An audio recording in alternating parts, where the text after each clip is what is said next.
Cuisine Remix by Lorenzo Wong and Jessica Vasquez.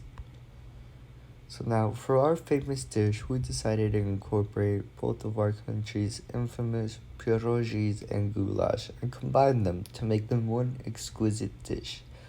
So, as you can see, together they make a tasty dish that many find appetizing. So now, starting off with the pierogi, the preparation time is actually quite not that long.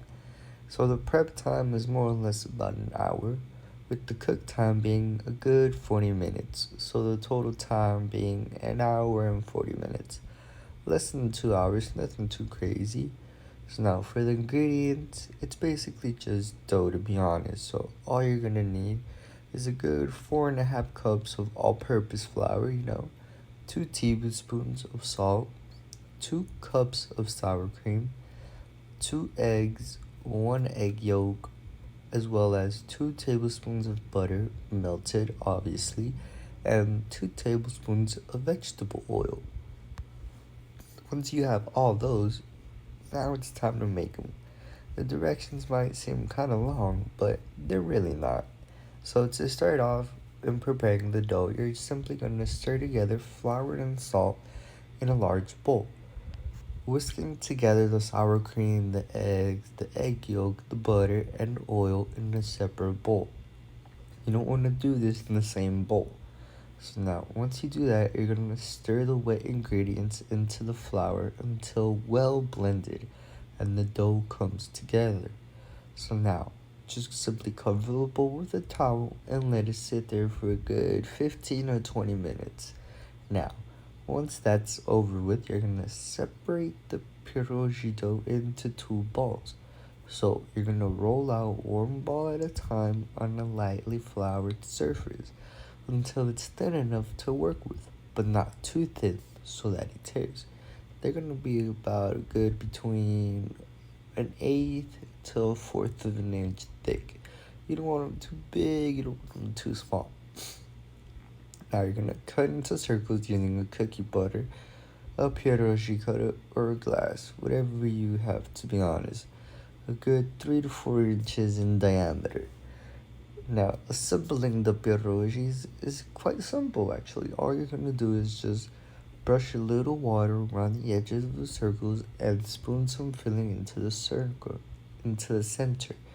Fold the circles over into half circles and simply press to seal the edges with fingers, or if you got a fork, you could use a fork for crimped edges. Now, once you do that, you're just going to place the pierogies on a cookie sheet and freeze them. Once they're frozen, you're just going to transfer them to freezer storage bags or containers, whatever you have. It doesn't really matter. Now, to cook them, you're going to bring a large pot of slightly salted water to a boil. You don't want to add too much salt because that's just going to upset the whole taste. So now you're going to lower the pierogies into the water in batches and you're going to cook them until they float to the top. So give or take about a good 5 minutes. You don't want to boil them too long because then they'll get soggy. And you'll just remove them with a slotted spoon. Now going on to the zek goulash, the prep time, a good 20 minutes. However, the cook time is where it's at, with about a good 2 hours, for the total time being around a good 2 hours and 20 minutes. Nothing too crazy.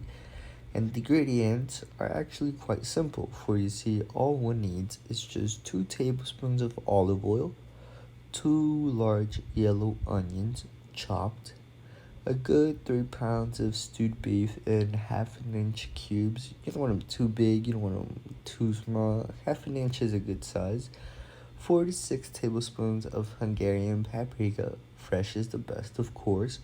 A tablespoon of tomato paste, going with 2 cloves of garlic, minced obviously, and 3 tablespoons of Wonder flour. You don't want that all-purpose flour, you want some Wonder flour. And then you're gonna water to cover, a little bit of water, as well as salt and pepper to taste. That's completely up to you, just taste it. The instructions, as you can see, aren't as complex as making the pierogies fruit. One all has to do is simply just warm the oil in a large pot on medium heat.